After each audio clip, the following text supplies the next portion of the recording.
Good evening and welcome to our talk this evening entitled Faith on the Front Line, where we're delighted to welcome Imam Asim Hafiz, OBE. I think what's obviously, unlike maybe many other kind of forms of employment or industries, the armed forces are somewhat unique in terms of, I guess, the certain pressures that their personnel, and I think across the board, feels are not necessarily just those on the front line, but actually those working in all aspects, especially when an operation is taking place. And I think those stresses, obviously, especially those on the front line, when you're effectively faced with sort of on the cusp of death, naturally will bring your faith into perspective, and your faith is, I think, a critical element in actually contextualizing what you're trying to do, regardless of that faith, whether it's Muslim or otherwise. And I think sort of on the basis of that was, I think, the reason really why one of the reasons Imam Asim Hafiz set up the initiative that he did, which he's inshallah going to talk about today. A bit more about our speaker that we're delighted to have with us. He's graduated from the Islamic College in England as an Imam and Islamic scholar in 1999, and after working as a Muslim chaplain in a prison and then in the armed forces, in 2009 he founded the Armed Forces Muslim Association, which was a staff support network for Muslim service personnel. 2014, he founded the Armed Forces Muslim Forum to improve mutual understanding between British Muslim communities and their armed forces, which was launched by the Secretary of State for Defence. So we look forward to hearing his thoughts on his initiatives and his experiences within the army as well. In terms of, just before I hand over to Imam Asim, just some housekeeping points. As always, we will have some tweets going out, live tweeting with the hashtag CCTalks. You can obviously follow our Twitter handle for those who aren't aware of that as well. Without further ado, I'll hand over to Imam Asim. Thank you very much. Okay. Brilliant. Assalamu alaikum. Bismillahir Rahmanir Rahim. Rabbi shrah li sadri wa yassir li amri wahlul 'uqdatam min lisani yafqahu qawli. I'd like to first of all say a very warm thank you to City Circle for inviting me here today. And secondly, a thank you to all of you for giving up your Friday night to come here and listen to me, because I wouldn't do it. That's for sure. So, thank you. I think the title is very interesting. I think it's very current, because faith seems to be on the front line a lot nowadays, regardless of what faith that is, whether it's the Muslim faith or the Jewish faith or the Christian faith. Faith does seem to be under fire. So I think it's an interesting title, but also at the same time, it's interesting to reflect whether faith has ever come off the front line. I think it's always been on the front line in some shape or form, whether positively or negatively. So thank you very much for having me here to talk about this topic. I'm going to talk to you about my role, my reflections on my role over the time that I've been doing this role, and also some of the initiatives, as Arsalan mentioned. To let you know, and probably just to make clear, that I'm currently not acting as the Muslim chaplain to the armed forces, which is what I have done in the past, and I did it for about 7 years. For the last 2 years, I've been acting as the Islamic advisor to the Chief of the Defence Staff and Service Chiefs. That's basically the senior officers of the British Armed Forces. But I still act in an Imam capacity, so I might not be an Imam chaplain, but I am an Imam advisor, if I were to put it like that. And we can explore a bit of that as we progress into the talk. And so what I'd like to do is to talk to you about these two strands, or these two roles: my role as a Muslim chaplain, my role as an Islamic advisor. And I want to do that by talking about two strands of work that I think probably describes best what I do. The first strand is my work to increase understanding within the armed forces, in society at large, and in British Muslim communities of the important and committed role of Muslim personnel serving within the armed forces. And my second strand is the pastoral, moral and spiritual care that I offer to those men and women. And I think these two strands, the strand of promoting understanding and the strand of providing support to those people, those men and women who serve in our armed forces, I think came together in a particular experience that I was involved in following the death of Lance Corporal Jabron Hashmi, who is the only British Muslim soldier to be killed in Afghanistan. So, we're going back a few years, actually quite a few years, nearly a decade. In 2005, the Muslim News advertised a vacancy for a Muslim chaplain to the military. It was a pivotal role, it was a pivotal move by the Ministry of Defence, as until then, all the chaplains in the armed forces were either Christian or Jewish. Actually, in my view, they were only Christian at that time, even though during the First World War and the Second World War, we had a huge number of Christian chaplains and Jewish chaplains. But as years had gone by, there wasn't a requirement as much as there was during the First and Second World Wars for the Jewish chaplain, and so we only had an honorary chaplain.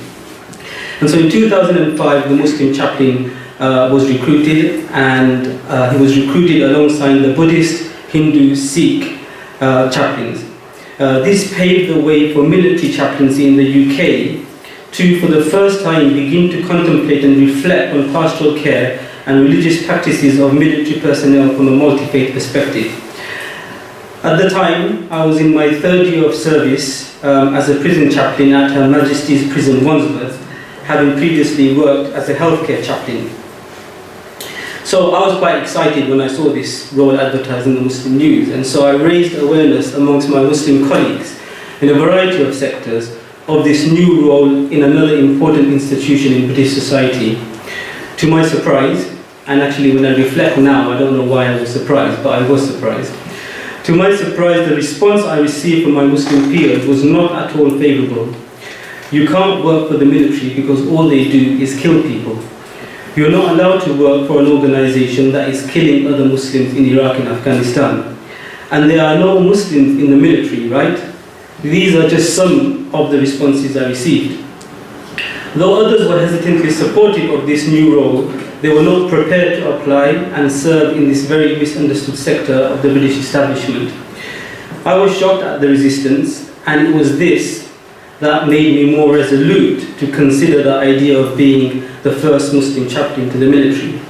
Because in my opinion, my role was not about condoning or condemning war whilst working with soldiers. Rather, it was about being there for the human being at times of difficulty and need. Often when talking about my role as an imam to the British Armed Forces, I would say that just because someone joins the military, that doesn't necessarily mean that that person loses his or her soul or spirit.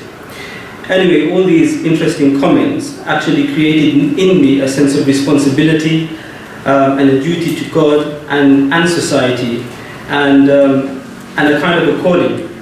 And so I prayed, applied for the job, and waited for God to decide what He wanted me to do. And interestingly enough, I was able to fool the interview panel, and they offered me the job. Actually, the truth of the matter is, when people ask me why I applied for the job, I just say that I think I was just foolish enough to apply. And actually, when I look back, I was a little bit foolish. But there you go. What convinced me actually to pursue a vocation in the armed forces was the knowledge that there were Muslims serving within the British military who were willing to defend and protect Britain and its people. And that's all its people. The defence and protection of people's lives and property and the promotion of justice and fairness are all Islamic ethics. So for me, there was no contradiction in being a chaplain for Muslims who were serving within the military.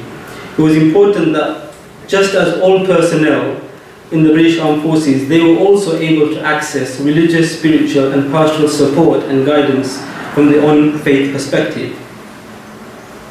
So within 1 month of me taking on my post, it was clear that a key challenge was that there are a very small number of Muslims serving within the British military who are spread out across the world. Many did not know that there were other Muslims in the military. So you might have someone who had been serving in the military, Muslim, for a couple of years, but didn't know there was another Muslim serving somewhere else. And so there was no opportunity to meet each other, and it was difficult to develop a community of the faithful in order to enhance spirituality, learning, and camaraderie.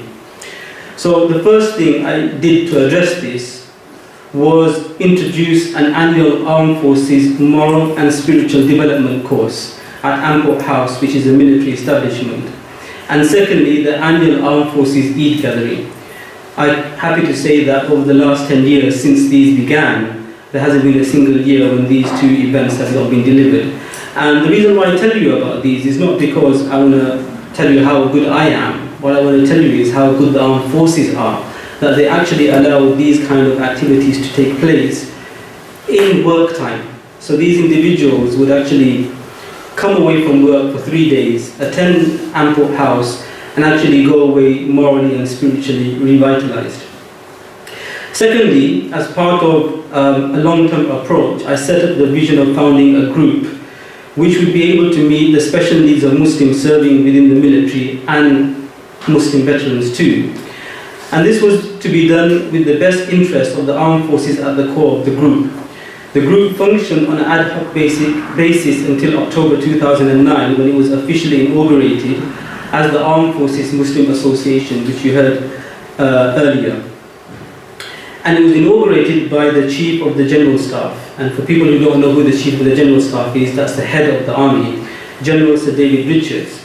General Sir David Richards eventually became Chief of the Defence Staff. And for people who don't know who the CDS is, he's the head of the whole of the armed forces.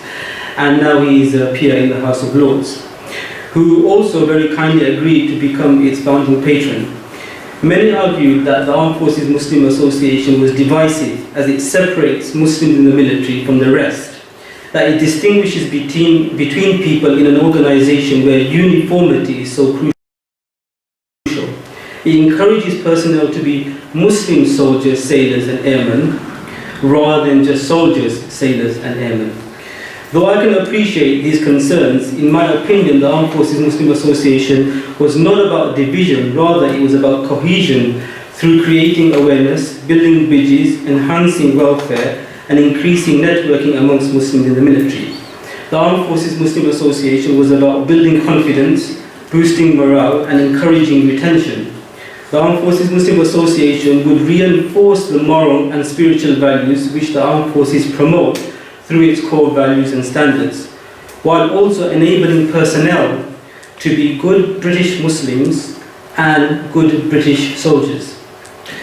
Given the suspicion of the armed forces in some parts of the Muslim community, I hope that the Armed Forces Muslim Association will be able to bridge the gap between the armed forces and the Muslim community, and be a reminder that Her Majesty's forces are as integral to British society as are other British institutions, such as the police force, the fire service, the ambulance service, the National Health Service, and other emergency services.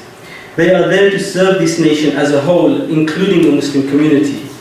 And their training and professionalism allows the British population, including the Muslim community, to roam the streets of Britain without fear, freely and securely, to sleep confidently and comfortably at night, knowing that their families are safe and that no illegal power will come and invade this country, and that if protection is needed, it will be there.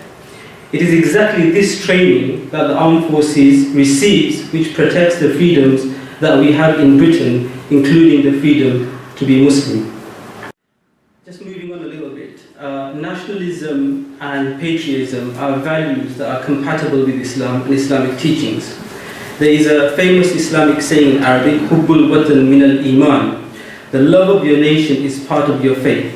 Islam allows Muslims to practice their faith within the context that they find themselves in. It doesn't matter whether they are a majority or a minority in that country. It is for that reason Imam Shafi, a great Muslim jurist and theologian of the 8th century, rewrote the whole thesis when he moved from one region to another, taking into consideration the particular circumstances and context of the Muslims living there. Nationalism and patriotism for the greater good was also practiced by the Prophet Muhammad, peace be upon him, amongst the various communities in Medina in 7th century Arabia in order to create unity and security amongst the community. The second initiative that I have been involved in came about in July 2014 when the newly appointed Secretary of State for Defence, Michael Fallon, who's been on the media quite a bit recently, been having nice conversations, I think, with our new Mayor of London, launched the Armed Forces Muslim Forum. As the Imam and Islamic advisor to the Armed Forces, I helped set up this new forum. It is an apolitical body which seeks to build a positive and better relationship between the British Armed Forces and the British Muslim communities through dialogue, conversation and collaboration. The initiative was conceived in the aftermath of the murder of Drummer Lee Rigby, which unfairly projected a view that British Muslims do not support the armed forces and are hostile towards them. The Armed Forces Muslim Forum is not about engaging in the politics of conflict and the use of force, but rather it is about recognizing the values and principles according to which the men and women in our armed forces commit themselves to the defense and security of our country and all its people. It is about the human aspect of our service personnel. Therefore, the motto that was selected for the Armed Forces Muslim Forum was celebrating service, commemorating sacrifice, with a view to represent service and sacrifice of our armed forces, both past and present. The forum has 5 objectives. Number 1, to develop and sustain positive relationships between the British Muslim community and their armed forces. Number 2, to support the armed forces in improving understanding of Islam and Muslims in Britain and around the world. Number 3, to work collaboratively to educate civil society as to the nature and purpose of the armed forces. Number 4, exchange ideas and views on topics of mutual interest and act as a platform for dialogue and consultation. And number 5, highlight and formally recognize the current and historic contribution of Muslim service personnel to UK society, fostering mutual pride and appreciation. Moving on to the second strand, which I mentioned earlier, the first strand being about understanding and the second strand being about providing pastoral care and support.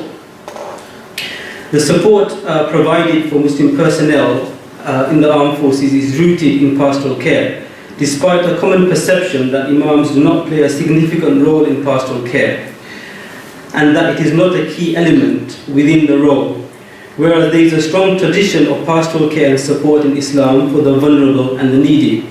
Reasons for this misunderstanding include the tradition that Muslim communities have received their spiritual and pastoral support from communal structures and arrangements, which has meant that formal religious professionals were not required to meet and fulfill these needs, and as is the case for many of the other faith communities. The motivation of the Muslim community for caring for others comes from the Islamic ethic that the well-being of everyone in society is everyone's duty. A further factor is that pastoral care as a distinct topic has not been included in the training of imams in Britain. However, exactly the same factors that enable chaplaincy to flourish in Christianity, such as urbanization, social and professional mobilization, and industrialization, has generated a demand on Muslim communities to provide pastors who would take on the role of a chaplain. And therefore, one Muslim chaplain describes this development as, in an ever-changing world where individual priorities have taken over collective responsibilities, a new tradition of Muslim chaplaincy is evolving. With the increase of materialism, which in turn has decreased time people can give to others, this new tradition of Muslim chaplaincy will only increase. Therefore, since the late 1990s, we have seen a considerable increase in government-funded posts for Muslim chaplains, particularly in the prison service. Nevertheless, even with this rise, Muslims as a whole are only catching on to the idea of chaplaincy. It is clear that there is a need for Muslim chaplains and that there has been a significant increment in the employment in all sectors, although at a very tiny scale in the military. As for imams, as religious leaders, they should be an embodiment of the teachings of the Quran, and their role model should be the Prophet Muhammad, peace be upon him, just as he is for all Muslims. Both of these tenets, the Quran and Sunnah, exemplify the need to provide pastoral and spiritual care to the people that are in your care. And that's why the two most often qualities of Allah in the Quran are mercy and compassion, which are virtues all Muslims are required to practice. Further, the Prophet encouraged Muslims to exercise compassion on all humanity regardless of faith, culture or origin. So there is no contradiction for a Muslim chaplain in providing pastoral care in sector ministry. Actually, it is very welcome. Therefore, serving as a Muslim chaplain to the military, regardless of all the opposition I received, was, in my opinion, a moral and godly thing to do. The Prophet Muhammad, peace be upon him, also acted as a pastor to his disciples at the time of war and conflict. He shared with them in their challenges and difficulties. There is an excellent example of him getting alongside his congregation during the Battle of the Trench and helping them dig the trench to ward off the enemies.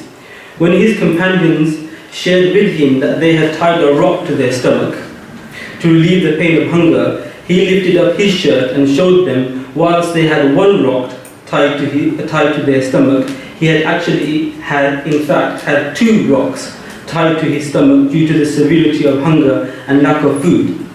The Prophet Muhammad, peace be upon him, also maintained oversight of the morality of the soldiers that he led and cared for. Any kind of unethical behavior during war and conflict was totally forbidden.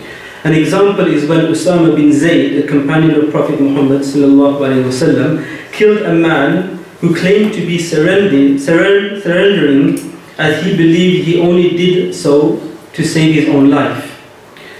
The Prophet Muhammad held him to account about this behavior and reprimanded him and challenged him to explain how he had judged the man's true intentions. Muslim military leaders too were not only concerned about their soldiers' spiritual and pastoral care, but also about their morality in conflict. And that's why Abu Bakr, radiallahu anhu, the first Caliph of Islam, ordered his men, "Stop, O people, that I may give you 10 rules for your guidance in the battlefield. Do not commit treachery or deviate from the right path. You must not mutilate dead bodies, neither kill a child, nor a woman, nor an aged man. Bring no harm to trees, nor burn them with fire, especially those which are fruitful. Slay not any of the enemy once they have been captured." And these were some of the rules of engagement that the Muslims adopted during war and conflict. And some of the rules, some of the roles that actually chaplains play in the armed forces, as well as providing spiritual care to try and be a moral compass for those people who are serving within it.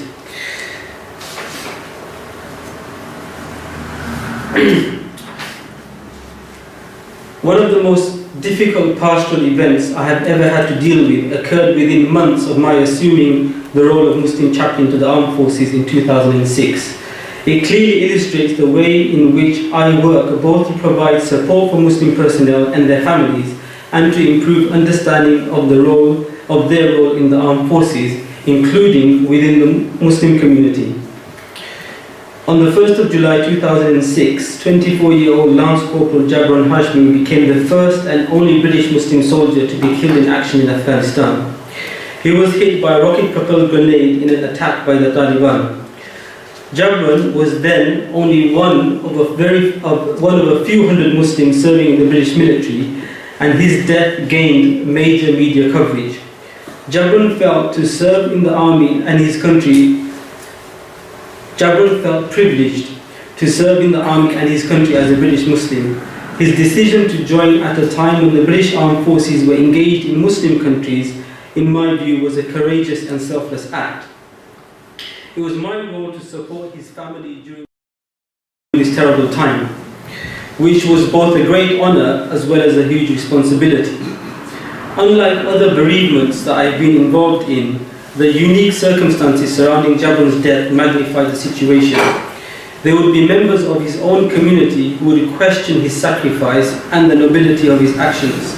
His mother was obviously devastated, and the feeling of abandonment and heartache for the whole of Jabron's family was palpable. Ironically, at the same time, there was a realm of spirituality in the whole experience which brought everybody together and closer to God. Jabron was born in the Pakistani city of Peshawar, just 40 minutes from the Afghan border. His family explained how he was excited to be returning to the region as a soldier where he grew up. His brother Zishan, who had also served in the army, said this: "As a British Pakistani who was Muslim first and foremost, he felt he had a privileged position which he must utilize. In this day and age, most of the problems are a result of misunderstanding of each other's culture, and Jabron understood that by committing himself to join the British Army and then by going to Afghanistan as a soldier, he knew he was best placed to perhaps bridge those gaps." The media declared Jabron to be the first British Muslim soldier to be killed in the war on terror. He was portrayed a British Muslim, a British hero, whilst others judged him unjustly a traitor and an enemy who deserved to suffer, be isolated and die. So having spent nearly a year on deployment to Afghanistan, working alongside the British and US military across the country, I saw firsthand the effects of conflict. War is the most dreadful experience, regardless of which element of the machine and manifestation of war you are part of. It is no doubt the most horrible expression of humanity, even though in many instances it becomes a necessary act of violence for a noble and positive cause. Its brutality cannot be denied. It does not matter which side of the divide one belongs to, the suffering and pain does not spare anyone, including the innocent bystander and civilian who has no interest in any of the warring factions. Islam gives permission to go to war as long as it's for a just cause. Terrorism is not Islam's view of war, despite what some people claim. Eliminating persecution, oppression and injustice and establishing peace and harmony are the reasons Islam allows war. Nonetheless, there is no war without suffering and sacrifices, whether it is the soldier, his opponent, his family, or the people he is trying to protect. However, what makes the experience significant is for what and why the suffering is endured. Chaplains do not necessarily help answer this question, but they may help to frame the question properly in the first place. For me, central questions are: where is God in all this anguish? How does one gain comfort and solace and maintain a sense of purpose in the midst of such sacrifices? For me, one answer is that God is in the purpose that these individuals died for, or in the comrades they've left behind. To sacrifice for something positive and good is a value that all faiths are able to adhere to.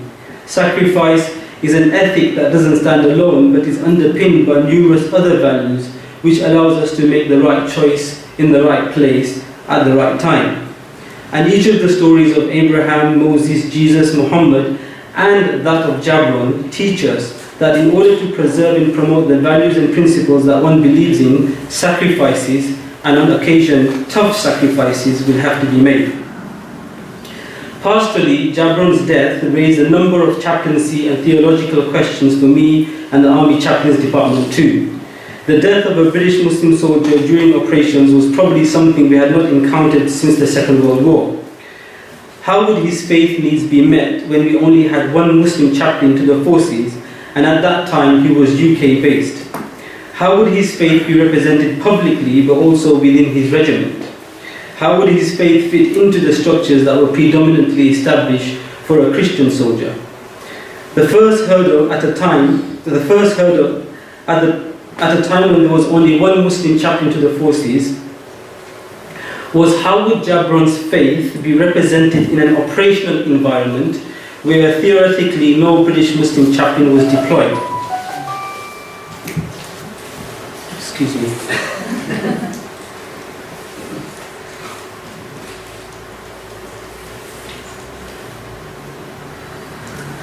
Hope that was.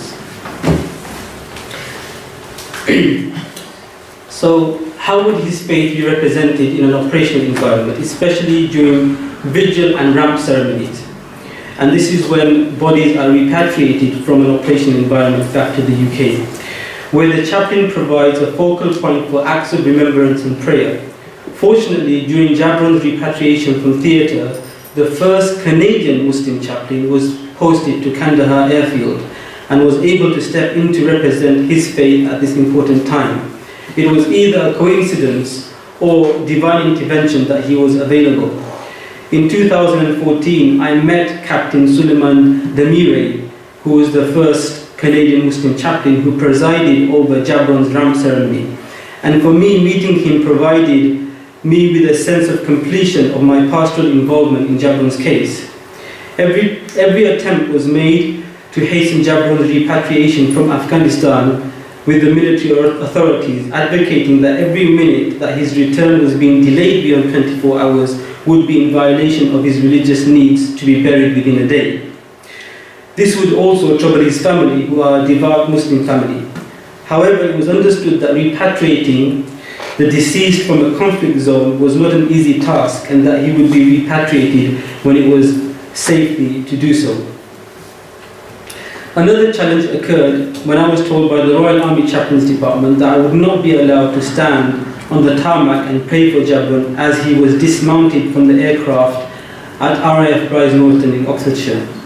The view was that a senior chaplain, regardless of his or her faith, would represent the chaplaincy department on the tarmac. After a bit of tussle and a bit of engagement and a bit of non-diplomacy, I was eventually allowed to go on the tarmac. I went on the tarmac to receive Jabron's body alongside a Christian chaplain, because that day there was not only Jabron being repatriated, but also another soldier who was Christian. In my view, had a Muslim chaplain not been able to receive Jabron's body that day, I feel proper respect and dignity would not have been demonstrated to him or his family. Coffins of fallen soldiers, when being repatriated, are always draped in the Union Jack. It was interesting to listen to a discussion taking place about how Jabron's coffin might be draped. The issue was not that it was draped in the Union Jack, but it was about how it was draped. For some, the way it was draped represented the Christian cross, and they were worried that this might be offensive to Jabron and his family if it was seen as such. For me, this highlighted some deep but detailed religious and spiritual questions people were discussing during this emotive moment, and how taken for granted forms of symbolism shaped perceptions and behavior. Another thing was, when organizing Jabron's memorial service, I had to liaise with the Christian chaplain. Jabron was killed alongside his comrade, Corporal Peter Thorpe. Both were repatriated together, and a joint memorial service was held for them at the Defence, Intelligence and Security Centre in Chicksands. I worked closely with the Padre to create an order of service that could be encompassing of both the Christian and Muslim faiths. There was some sensitivity about how such a service would take place in the chapel at the Defence, Intelligence and Security Centre. How would the religions be intertwined in this service? In the end, it would be a joint service which would have specific Christian parts and reserved Muslim parts. The Padre and I thought we had done a good job in amalgamating our parts, but an email from Jabron's brother, who had also served in the army, made it clear that the first draft of the order of service, in his view, did not meet Jabron's religious needs at all. His email made me reflect on the purpose of the memorial service. Was it for the deceased or his family who are Muslim? Was it for his comrades who are predominantly Christian? Or was it for all of them? The email also made me aware of the significance of this service for the Muslim community. The service needed to offer a supportive context for all these groups to remember Jabron and his comrade. And it was important that the armed forces be seen to do this with respect for the two faiths represented. Ultimately, the memorial service was well received. Everyone was moved by the synergy and respect that the Christian chaplain and I demonstrated in valuing and honouring the memories of two individuals who everyone in the church dearly loved and missed. Two brave individuals who had paid the ultimate sacrifice. Both of us, the Christian chaplain and I, remembered them in our own traditions in a way that brought people together. Regardless of the terms we used, people knew what we meant and felt. And so in the end, that's what chaplains do. In the end, that's what padres do. They create pastoral environments and spaces where people, beliefs and feelings can come together to be understood. They rarely have the right answers during war and conflict, where it is difficult to comprehend and perceive God. But at such times, they will certainly help in forming the right questions. Thank you very much.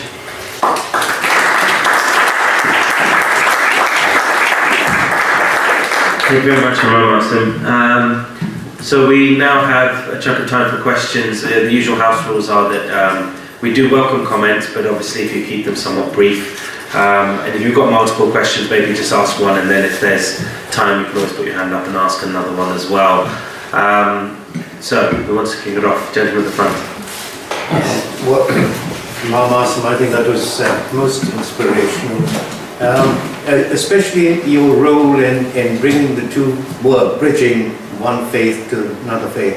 And I wonder whether this is progressing now within your remit. You're looking at an interfaith dialogue and. Yes, thank you very much, Dr. Tazi. And the work you do actually is quite inspirational too, in trying to keep the memory of Muslims who have died for Britain in the past in the world wars alive. So thank you very much for your service too. I think definitely over the years, particularly over the last 10 years or so, I have seen definitely a development and progress in interfaith relations.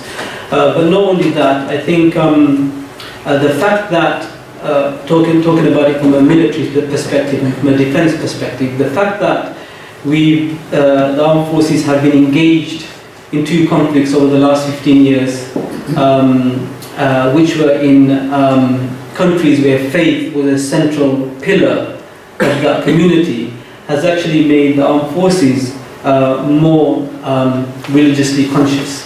That doesn't necessarily mean they're becoming more religious, but I think an idea of what faith means for people, how faith is something that defines people's identity, how important faith is for people to adhere to and express, has become something, I think, in the armed forces more apparent than it was, say, 15 years ago.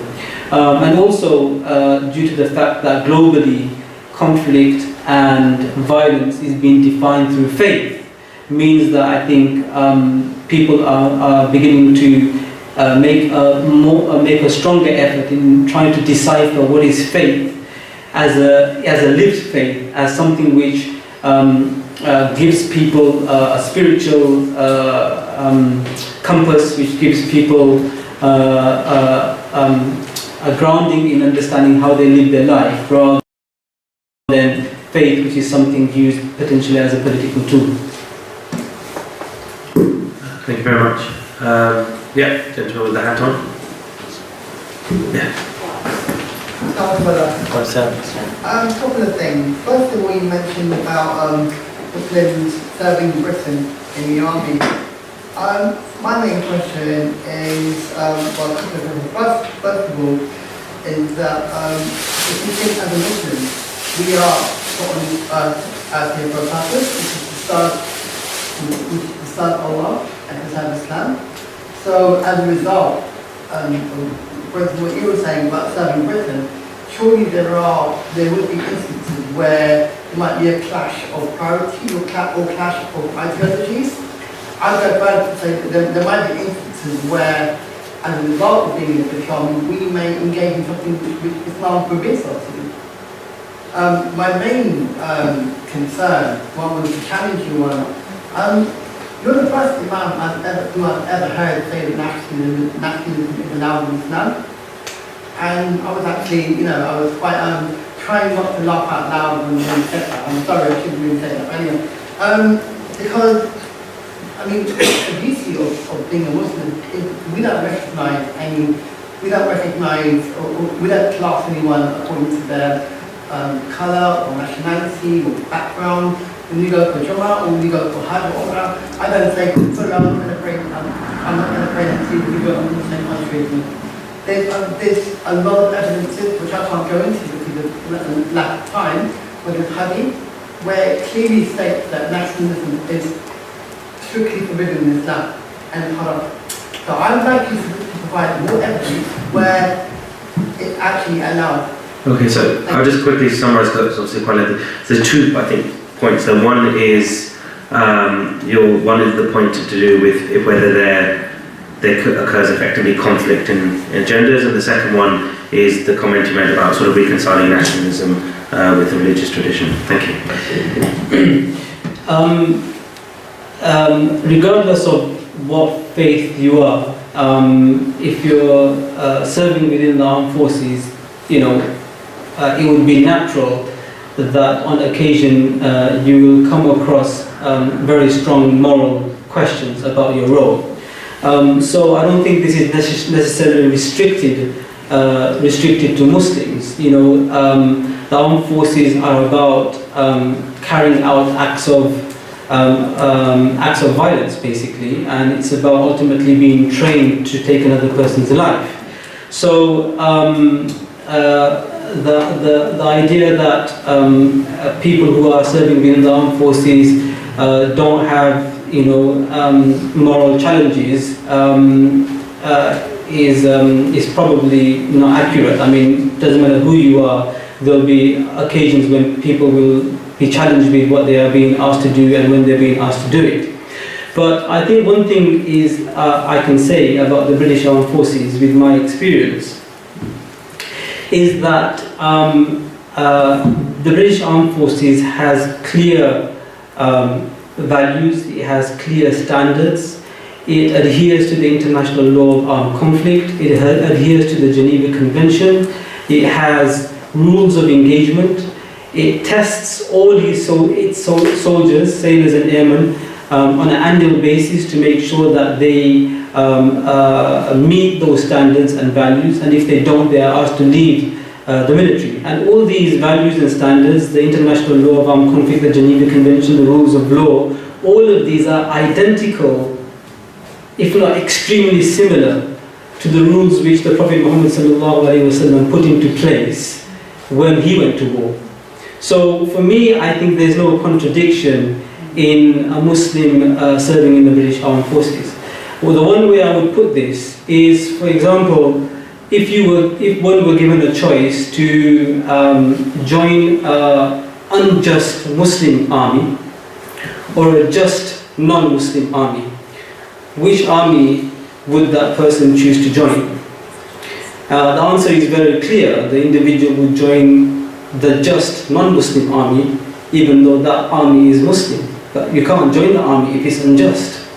So the British Armed Forces ultimately has rules and regulations.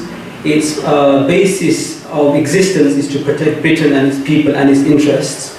And therefore I don't think there's any contradiction of Muslim joining the British Armed Forces. However, if anybody in the British Army at any point has any conscientious objection to what they are being asked to do, there are mechanisms through which they can say, sorry, this is not what I joined up to do, and I don't want to do this, and I'd rather not be in the military anymore. So they're not conscripted, it's a volunteer military. There's no force for individuals to stay in the army if they don't want to stay. And so if at any point an individual feels that they are uncomfortable with what they have been asked to do, then they have the right to leave. So I think that answers that question. And maybe I can be a little bit more direct. If the values and standards of the British Armed Forces meet the values and standards that Islam prescribes, then by serving in the British Armed Forces, they're serving Islam in Allah. Because they're serving values and standards which are prescribed by the Quran and Sunnah. Number one. Number two, nationalism. It depends how you define nationalism. The Prophet ﷺ at his time, there were no nations the way we recognize them today. So I don't think the Prophet ﷺ will have had a very strong discussion about nationalism, because the nations, the way we understand them today, didn't exist at that time. But there was one thing he definitely did prescribe, and that was loyalty to your community. I don't think we can deny that fact. Doesn't matter which community you lived in, he expected that individual to be part and parcel of that community. He expected that individual to play a full role in that community. And that's why the Prophet ﷺ said it is better for you to live in the community and deal with the challenges the community throws at you, rather than going off and living in a jungle somewhere. You know, it was better for you to live in a community where there was fitna, than to actually leave that community and go and live in the cave in the mountain. So that was something definitely the Prophet ﷺ prescribed and promoted, was loyalty to the community, loyalty to the place that you live in. He was a strong advocate of social responsibility.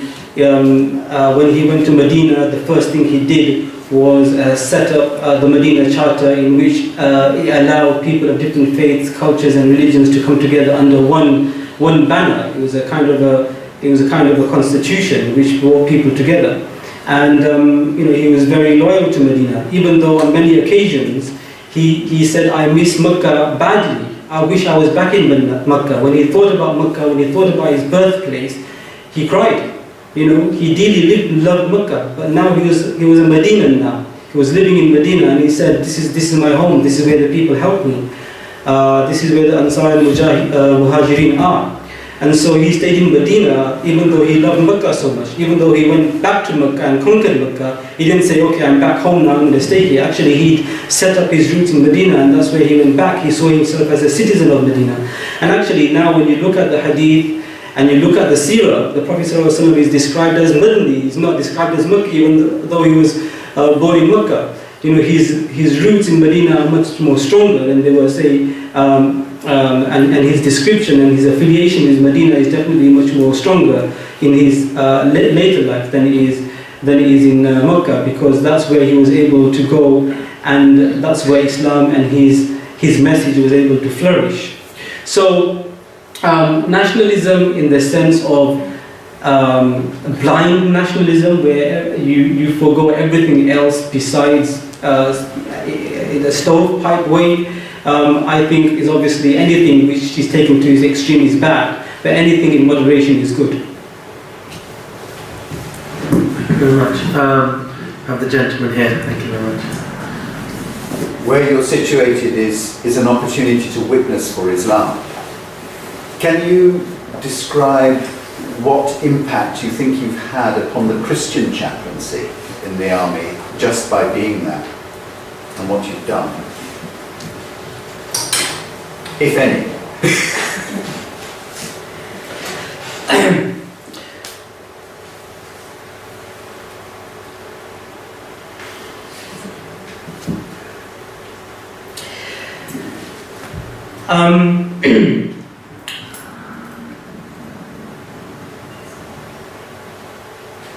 I think military chaplaincy, if you were to assume that the military is conservative, the military chaplaincy is a conservative within a conservative. And in 2005, when I was appointed, it was very clear that because the chaplaincy has been for so many centuries and decades been very monolithic, they were pretty uncomfortable with this new idea of having a multi-faith chaplaincy. They didn't know where to start, they didn't know where to put us, what do we do with these different faiths, It was quite challenging. However, I think over time, by having a dialogue with them, showing them that they don't have anything to fear, and that we as people of faith together are stronger than we are separate or divided, I think has helped the armed forces chaplaincy appreciate that the armed forces are diverse, and therefore the chaplaincy needs to be diverse. And the armed forces are a reflection of British society, which is very diverse, and therefore when someone gives an oath to Queen and country, then that brings them in equal status as any other person within the British military.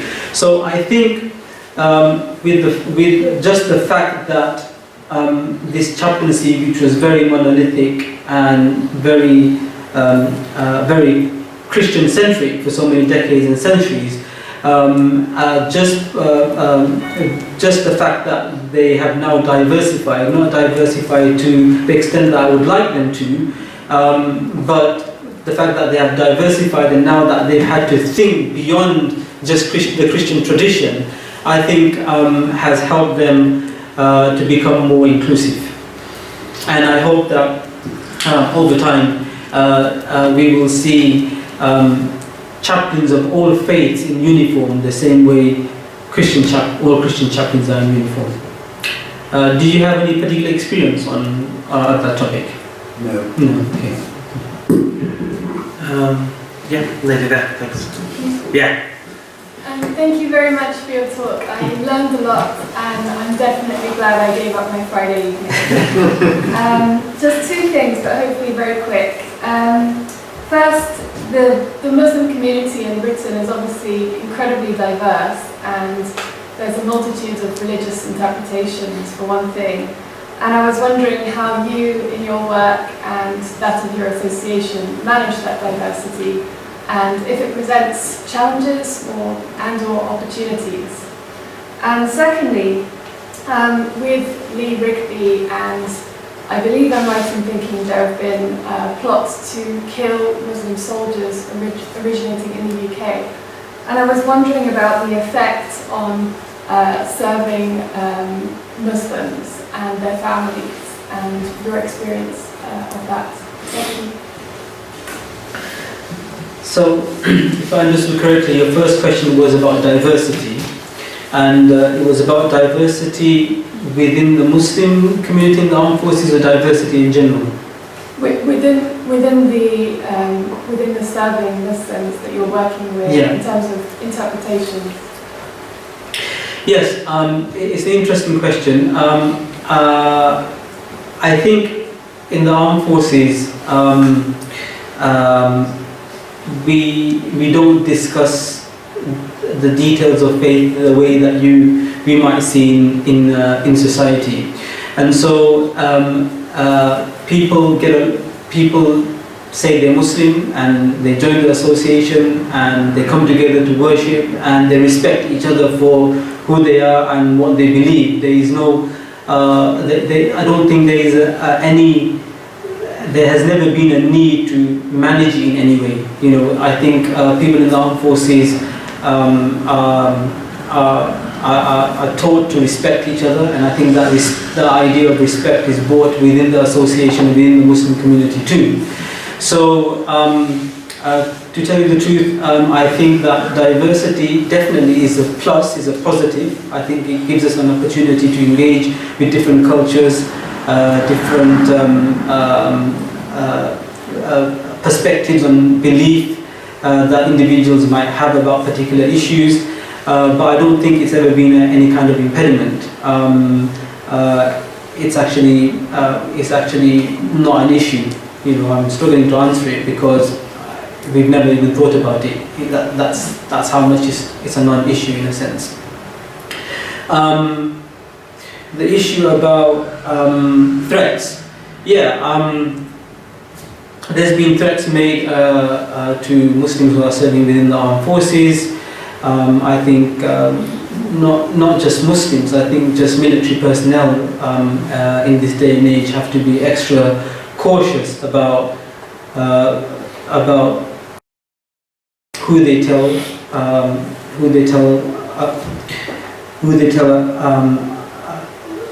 about themselves and what they do. They have to make sure not seen in uniform in public places. They have to keep a low profile on social media because we know that there are people out there who will, if they have the opportunity, carry out acts of violence against these individuals. I myself, have to keep a little bit of eye out for anything that I might see which is not normal, to make sure that I stay safe. There have been individuals online who have said things about me and made comments about me, and potentially made threatening comments on occasion too. But I don't think you can. So we have to be careful. We have military personnel. Are a target for people who are radical and extremists and want and may have intentions to harm them in some shape or form. So it's an issue which we have to be careful about and make sure that we stay alert of our surroundings and things to make sure we don't put ourselves or particularly our families and children at risk. Thank you. Sorry. Well, I also have to say I feel it's very heavy, this topic, and I do have my problems with some of your views. I agree with the brother. I think about nationalism and the idea that we have to, feel British. I think there is also there are limits as well, which means we can't blindly embrace everything. And I think Tariq Ramadan says something introduces a very interesting concept, which means critical, which he calls critical loyalty. And I think it's very important to be critical and to think about whether this is right and wrong. And you just said that the military isn't itself about acts of violence. So I have problems in understanding how it can still be something that we can accept or that we can embrace. And also you talked a lot about protecting the country, but wouldn't you say that most of the acts are actually about attacking other countries, not protecting the country? So I would also like to hear how you would differentiate between the two. Is attacking part of protecting? And also from an Islamic point of view, how you would see that? Your idea of critical loyalty, actually being critical of the state is very British. So if you're being critically loyal to Britain, then that means you're being very British. So I think it's absolutely fine to be critically loyal, because that's what Britain is about. That's what makes us British. We're always complaining about the state. So it's absolutely great that, and that's actually part of what makes Britain great, is that we are able to criticize the state and not get locked up for it.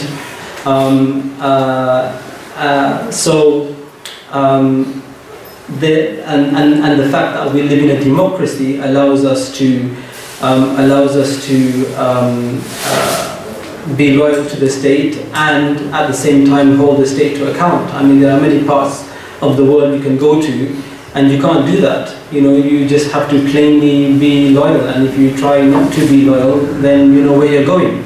So whereas that's not necessarily a model that I think Islam condones. Islam allows freedom of speech. It allows critical holding people who are in power to account, and we can do that here. So I in no way, when I say being nationalistic or patriotic, means not holding our leaders to account. I think it's part of being Muslim, it's part of being British, that we hold our democratically elected leaders to account for the decisions that they make. And I think we have free press here, which doesn't, on most of the occasions, doesn't allow politicians to get away with anything. We live in a country where the mayor of the most significant capital potentially in the world, because I was born in London. So London is the capital of the world. So, you know, we live in a country where a Muslim has been elected the mayor of the capital of the world. So I can't see any contradiction at all in being Muslim and being extremely loyal to Britain. That doesn't necessarily mean that you have to accept everything that happens in British society. It doesn't mean you have to do everything that happens in British society, but you need to abide by the law. And if you have problems with the government of the day, then there are processes with which you can hold people who are in power to account. And that's Islamic. That's pretty Islamic. That's extremely Islamic. So I really cannot see any contradiction. You know, just the same way you can be extremely loyal to Jordan if you're Jordanian, if you can be extremely loyal to Saudi Arabia if you're Saudi Arabian, if you can be extremely loyal Egyptian when you're Egyptian, I don't see there's a problem in being extremely loyal to Britain if you're British. I think it's absolutely reconcilable and there's no contradiction here. The British military and acts of violence.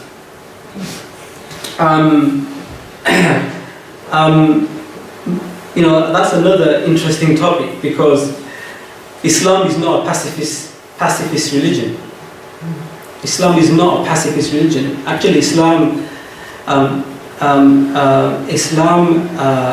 not only allows acts of violence, it actually celebrates acts of violence when done in the right way. When you protect communities, when you protect the oppressed, when you challenge injustice, when you challenge unfairness, and in those circumstances you have to carry out acts of violence, Islam actually says that is a noble thing to do. So an armed forces that carries out acts of violence legally and justly for the right reasons, there should be no problem with that for Muslims, because you know, Islam allows acts of violence. Islam allows war for the right reasons. It has to be a just cause. But that's not protecting, that's attacking. That's what I talked about. You're not really answering my question. Do you know the Prophet ﷺ said, challenge oppression wherever it may be. That means on occasion we have to go on an offensive. Because if you stand by and watch oppression take place, acts of genocide take place, innocent people die and get killed, then actually you are as culpable in Islam as the people who are oppressed. A person who stays quiet when oppression is taking place is the same as the oppressor from an Islamic perspective. I understand that sometimes government make decisions which we are unhappy with, but that doesn't necessarily, we wouldn't need to throw the baby out with the bathwater. I'm not here to condone conflicts that Britain or America has been involved in. I'm not here to do that. I think there are a lot of issues and a lot of challenges and a lot of things that the state needs to reflect on in terms of the wars that have recently taken place. I'm not here to talk about that, but I am here to talk about the principle of the issue, and in theory. In practice, of course, there's a lot of things that we can hold our government to account for, and we should, and it's absolutely right. But an armed forces that protects, that defends, that challenges oppression, that contributes to international security, I think is absolutely fine to serving. I don't see there to be any contradiction in that regard. And if I may, just the last thing, it doesn't matter where you go to in the world, that country, even a Buddhist country, has a military. Buddhism is an absolute pacifist religion. But even a Buddhist country has a military, because in the world that we live in, each individual nation has been given the right to protect itself. And therefore, every country in the world has a military which is there to defend its country and its people. And on occasion, that will mean that they may have, in a world which is very globalized, which is very small, where when one thing happens over there, it affects us over here, might mean deploying our troops to other parts of the world where we need to deal with the problem.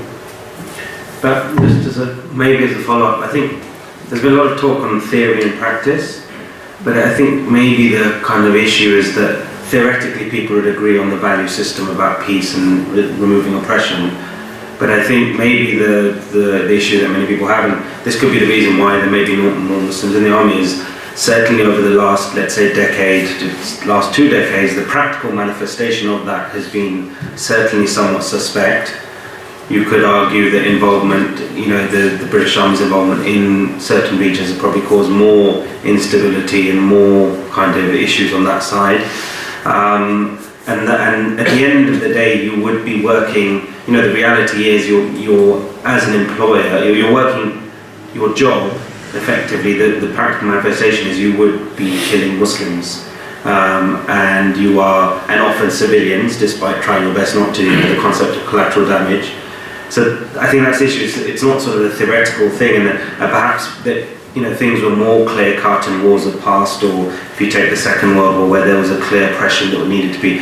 Whereas here, it's such a grey area that isn't it almost safer for Muslims not to sort of necessarily be involved in that direct conflict. I think just like any job, where if your job is suddenly if you were a politician, or if you were in a police force, that suddenly the theory is sound and people won't challenge the theory, but the practical reality is what I think necessarily makes people uncomfortable, that you are effectively, civilians are under pressure, you are killing other Muslims, and who are not necessarily, it's not clear cut that they're the bad guys, so to speak. In some cases it is obvious, in some cases it's not. I think that's the challenge, it's the practical thing.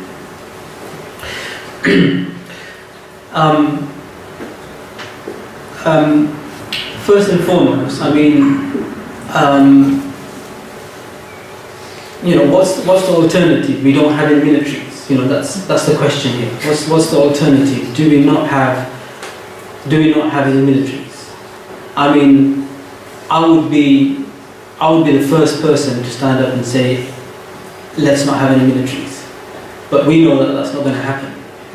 So I understand that in practice, how militaries operate in the 21st century is problematic. Drone warfare is problematic. The weapons that we have today are problematic. There are huge moral questions around the kinds of weapons that we use. But I'm struggling to figure out what's the alternative. So that's one point. The second point is, I'm not here to say Muslims should join the armed forces, or I'm not here to recruit Muslims into the armed forces. That's not my job. I'm also not here to promote any government position or any government line or anything like that. But I am here to basically talk about my experiences, and I struggle with this idea that Muslims should not join the armed forces because they may have to kill Muslims. I struggle with the idea. The reason why I struggle with the idea is what that statement is saying is that a Muslim life is more valuable than a non-Muslim life. And I think that goes against the grain of Islamic values. In Islam, all life is sacred, and taking any life unjustifiably is wrong. So, I think to say I'm not going to join the army because I may have to kill Muslims, I think is probably not a right way of looking at this. If you want to say, I don't want to join the army because I think the way in which the army is used by my government, I'm not comfortable with that. I worry that the weapons that the army uses, or the way warfare is conducted nowadays, can never be moral, can never be controlled. Too many civilians die. That makes sense to me, because now you're talking about humanity. You're talking about the fact that you don't want to kill someone that was not supposed to be killed. I fully get that. But the idea that I don't want to join the army because I don't want to kill Muslims doesn't make sense to me. Because you should be saying, I don't want to join the army because I don't want to kill anybody. Yeah? And another thing I'd like to say is, if I was sitting at my home at the moment and a foreign country decided to invade Britain, and along one side of the street the foreign army is coming down, ransacking all the homes, breaking down all the homes, but on the other end of the street the British army is coming to fight against this foreign army. Am I going to come out onto my doorstep and say to the British army, don't protect me, I'm Muslim, from these oppressors? Or am I going to say, oh, British army, please protect me because I'm British. I'm not with them, I'm with you. So you have to make a choice between having a defense capability that allows us to sit here comfortably and allows our country to prosper, allows our children to grow up in a society which is free from chaos, destruction, live in a society where our children can go to school on their own, and at 3 o'clock we can expect them to come home because we have a very good defense capability which is moral, which conducts itself based on values and standards. Or we want to live in a society where unfortunately there isn't a defense capability. So in theory it's sound, in practice there are challenges, there's no doubt about that, and I'm not here to say it's absolutely easy there's no moral challenges in working in the armed forces. I'm not here to say that. There are huge moral challenges, and that's what we're here for, and that's why in this country we can hold our country to account. So, the Iraq War, there was a whole inquiry as to the legitimacy of the Iraq War. I mean, I don't know any other country where you can actually, hold your political leader to account for a decision that he made or she made, and to be put in front of the population and be questioned by the public as to why he made that decision and on what basis and on what evidence. I mean, that in itself, shows that when mistakes are made, and mistakes are made, that we have systems in place where those mistakes will be checked, and hopefully those mistakes will be learned from. Sorry. Very quickly. Actually, because of time, we'll just, because you've already had a chance, we'll get one, is it a quick one, Sabah? Yeah. Very quick question, and then actually, are you right to stay for 15? So then we can you can come to the front and have some time with Imam Hassan, but quickly, yeah. Sorry for Imam Hassan. I just have a quick question. We've had this discussion before, but over the last 10 years since you've been taking this pastoral role, what have been the challenges and what have been the pros and cons of doing that? And has the Muslim community, so I'm talking about the wider Muslim community here, has the perception changed over the last 10 years? And the second part of the question is, in comparison to the First World War, obviously we celebrated the centenary last year, with over 400,000 Muslim serving soldiers, and obviously the soldiers who are the military serving now, or the RAF and military and Navy. Do you see a trend growing? And are they mainly British based, or are they kind of reserves from overseas? So, I can't see, there is only one con that I can see in me doing this job, and that is I don't see my family as much as I should. That's the biggest challenge I think I face, is it keeps me very busy. I have to travel a lot, and which means that I don't see my family as much as I should. So that's a key regret that I have. But they're not deprived. I mean, they're comfortable, so it's okay. Positives, the positives are countless. I mean, at a time when I started in 2005, when the Afghan conflict, the Iraq conflict was at its peak, the Afghan conflict was taking off, and the war on terror was something that was on everybody's tongue. And at that time, there was a real thirst, in my opinion, within the British Armed Forces to understand Islam better. And as soon as I stepped through the door, I was just in demand all over the place.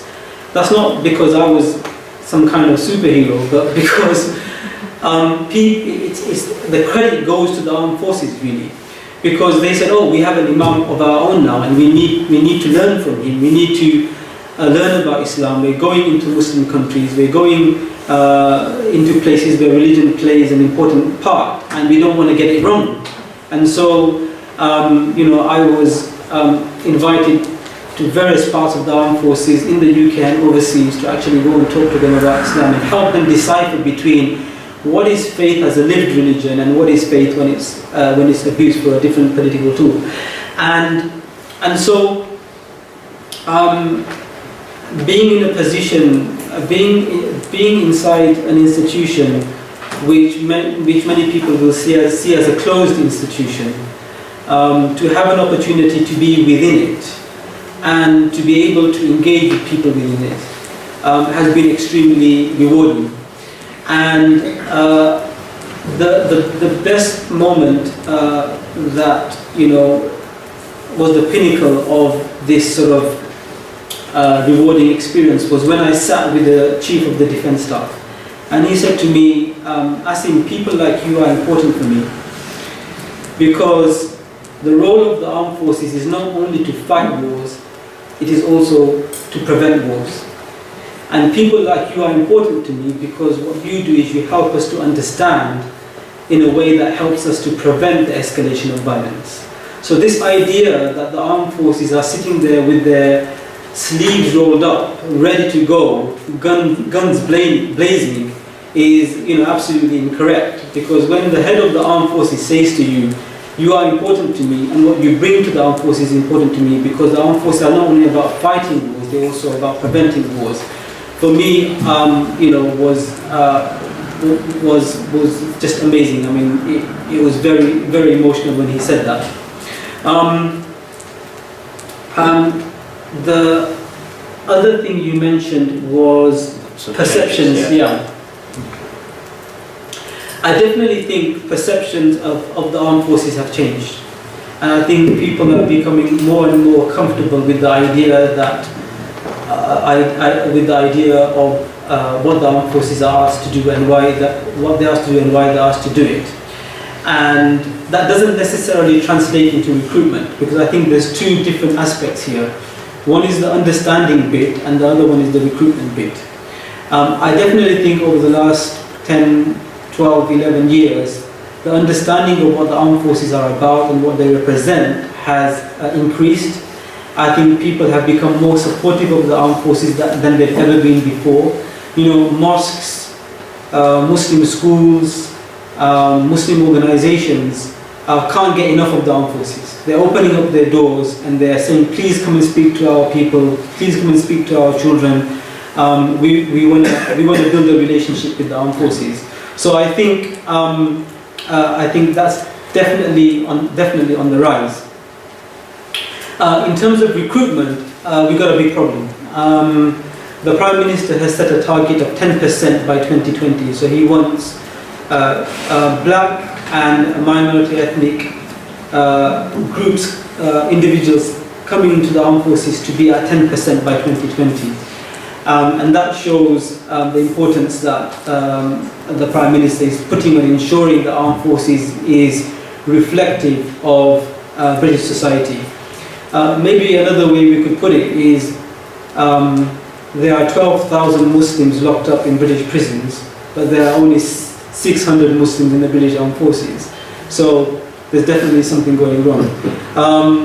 The armed forces in my experience, is a place where people can get a tremendous amount of experience. They can get training and skills that will last them a lifetime. They will learn things that they will never learn in society. They are asked to live by values which we don't ask our young people to live by.